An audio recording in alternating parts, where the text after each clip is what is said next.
欧盟委员会主席冯德莱恩采取了更为严厉的措辞，他批评莫斯科在明目张胆地企图改写国际规则。他在慕尼黑安全会议上表示，俄罗斯和中国在寻求改写现有的国际秩序。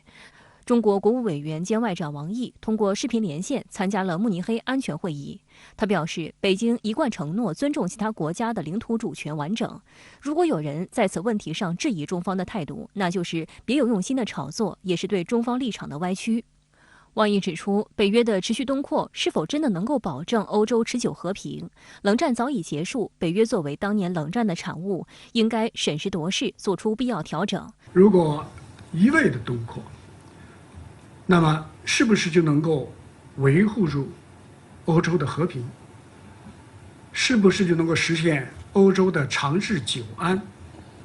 我认为这是一个需要欧洲的朋友们认真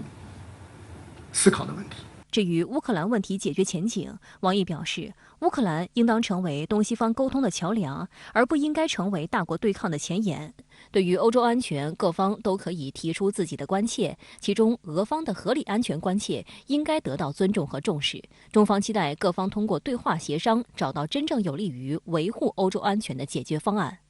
希望有关方面摘下有色眼镜，摒弃冷战思维和意识形态偏见，客观看待中俄关系和两国合作，认清时代发展的主流大势，多做对维护世界和平发展有益的事，避免动辄给别国贴标签，煽动对立和对抗。德国外长贝尔伯克在慕尼黑安全会议上表示，欧洲现在面临战争威胁，俄罗斯的军队部署行动传递出一种令人完全无法接受的威胁。这种威胁既是针对乌克兰，也是针对我们所有人，针对我们欧洲的和平架构。贝尔伯克表示，因此这场危机不是乌克兰危机，而是俄罗斯危机。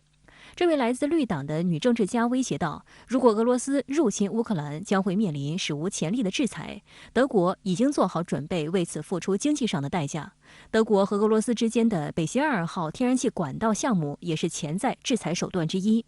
鉴于乌克兰危机的不断升级，德国政府发出紧急通知，呼吁所有身在乌克兰的德国公民立即离开该国。外交部在其官方网页上发出的安全通告中写道，乌克兰随时可能发生军事冲突，因此要求所有非绝对必要逗留在乌克兰的德国公民尽快离开该国。业务素养极差，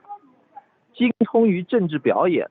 缺乏必要的外交实务，对本国的国家利益和地缘政治缺乏实质性的理解，满嘴都是那种名词，但说出来的就是为了哗众取宠。这个德国外长就是个典型，拿了根带子勒在自己脖子上，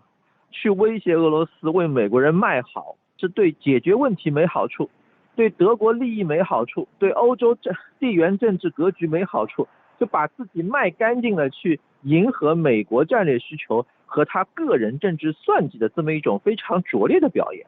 在上周六的慕尼黑安全会议上，英国首相约翰逊甚至毫无道理地将乌克兰危机和台海问题联系在一起。他表示，如果乌克兰岌岌可危，这一震撼将会像回声一样传递到整个世界，而这些回声也将传到东亚，台湾也会听到。缩小版特朗普的约翰逊再一次表现出他是一个疯狂的领导人。他在那儿不知所云，他之所以强势关联台湾的唯一原因是台湾吸引眼球，他对于台湾问题是什么该怎么办既没有兴趣也没有想法，他所需要的就是把这个媒体的注意力和民众的注意力从他办的诸多蠢事上引开就行了。所以在这个时候，在慕安会这么一个场合，他在那儿大放厥词，让我们担心的是什么？堂堂英国首相是一个如此缺乏业务素质和业务能力的人，英国这个国家该怎么办？